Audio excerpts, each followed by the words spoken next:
Hi there. I just wanted to do a quick review about UPS. So I have always liked UPS. Their employees always seemed really down to earth, nice people. And until like a couple years ago, they were a reasonable company that just did its job. But this past week, I've been trying to get a package and I don't have a car, and their headquarters, of course, it's like some sort of warehouse, so it's out in the middle of the boonies. And why should I do a 3 hour, 4 hour waiting in the cold for the bus? And maybe the bus is going to arrive early, or not notice me. Drivers here in Montana, they're not expecting people to be taking the bus here. Everybody drives here. So when you're living in a car culture, like taking the bus to a remote location it's just a gamble, and I just don't have it in me, especially since I've already been working like hours with UPS. So I'm really disappointed with them. And so there's this storefront that says the word UPS and has the UPS logo, yet when you call, they tell you they're not UPS.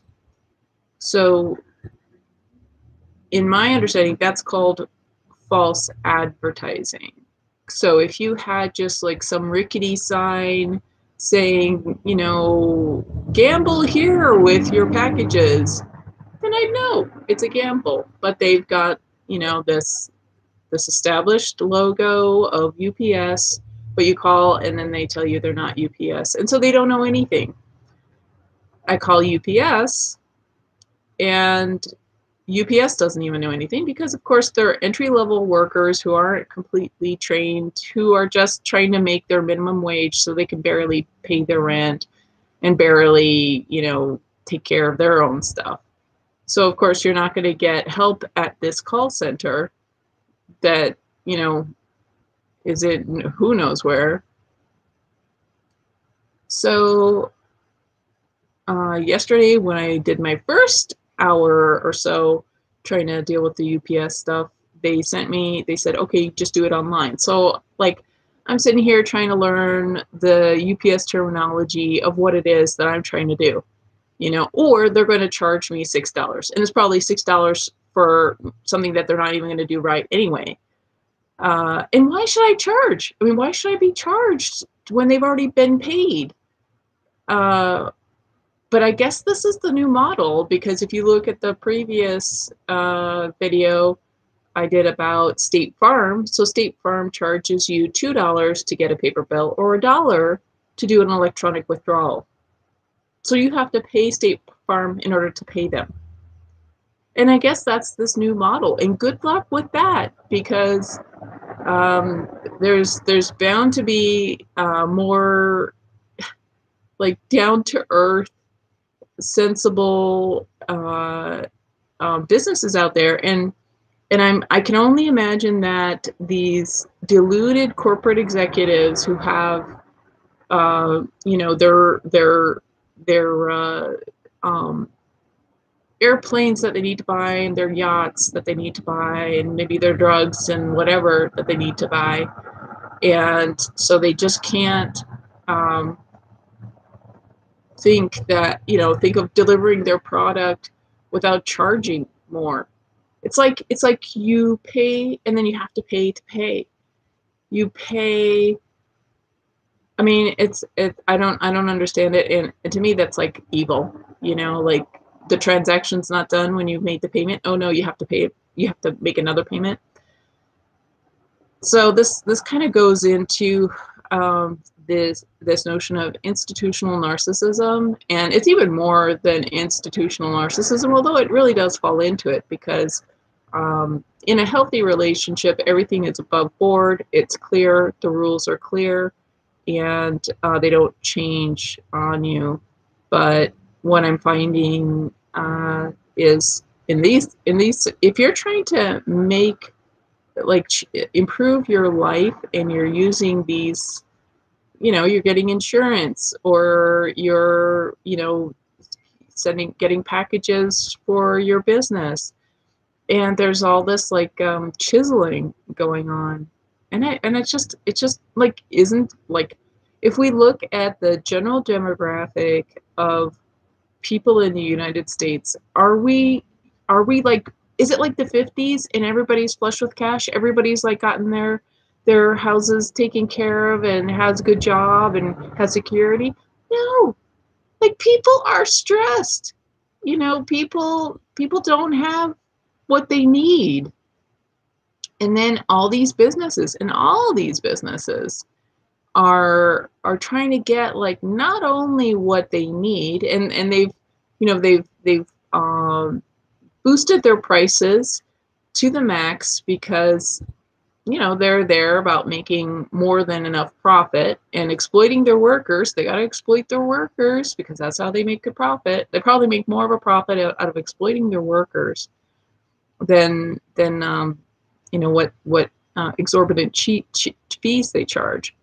But now it's like, I mean, they have to like do this kind of like tricky scam.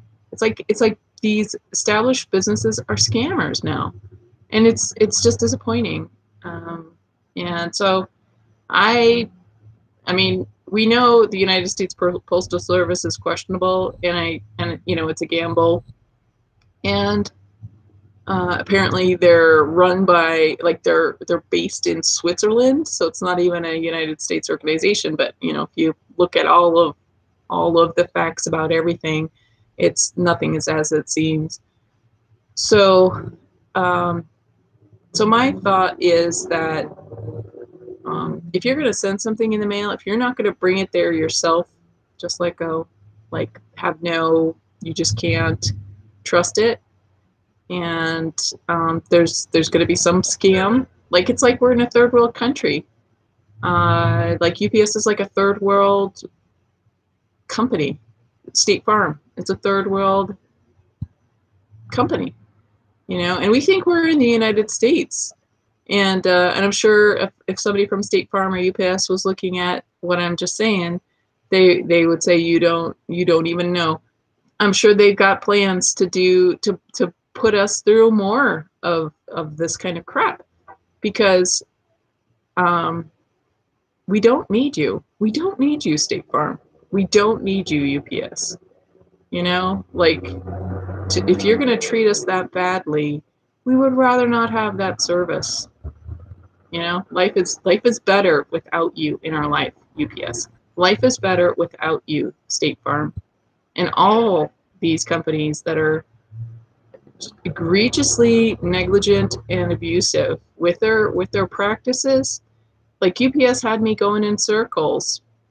State Farm, kind of like, they're like, it takes them 2 days, 3 days to like update paperwork, like to approve things.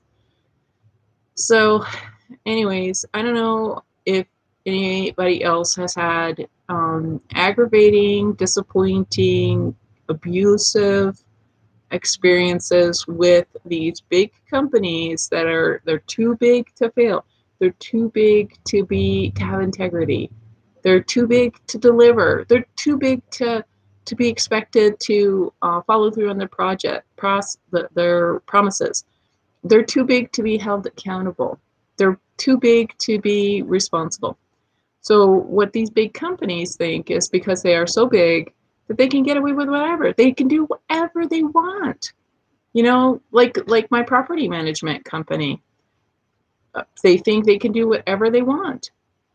And I'm sure these companies, they are doing whatever they want. Very few people are doing anything because people are so stressed out. And so spread thin as it is. And I mean, that's how it has been for me. And I mean, it kind of, it really affected my health, and it affected my emotions. And I just wonder, if has it affected other people? Are other people kind of able to relate? So I just wanted to just talk this out and see what other people's experiences were. So thank you for listening. Bye.